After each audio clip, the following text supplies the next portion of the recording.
despertar a atenção das pessoas, né? O que é isso? Produzir essa frase.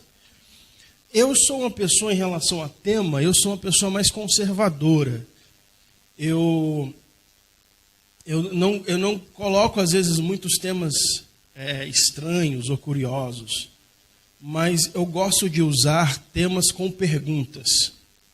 Temas com perguntas. Então, eu gosto muito de usar temas de mensagens onde o tema é uma pergunta. Por quê? Porque eu entendo que naquela mensagem, quando eu faço uma pergunta, as pessoas vão entender que eu vou responder aquela pergunta na mensagem, ou seja, automaticamente. Tá? E é mais ou menos isso aqui. Ó. Utilize o recurso das perguntas. Eu uso mais esse do que esse aqui.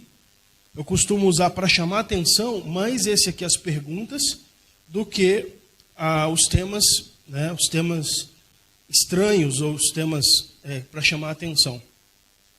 Por exemplo, vou dar um exemplo. Terça-feira agora eu ministrei na igreja um ensino chamado Como Desenvolver o Seu Propósito.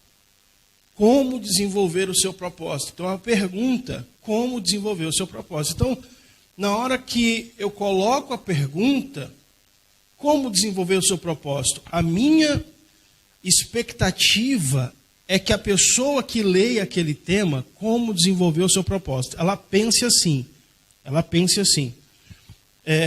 Eu já sei o meu propósito, eu preciso entender e aprender como eu vou desenvolver ele. Como que eu vou desenvolver o meu propósito? Então, ela vai assistir a mensagem, ela vai assistir o ensino, porque ela sabe que no ensino vai ter a resposta para aquela pergunta.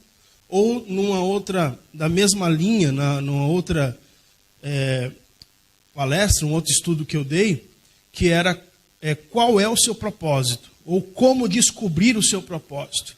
Então, a pessoa automaticamente, ela pensava, bom, como eu descubro o meu propósito? Então, ela ia para aquele estudo, né, sabendo que o tema ia ser como ela ia descobrir o propósito dela.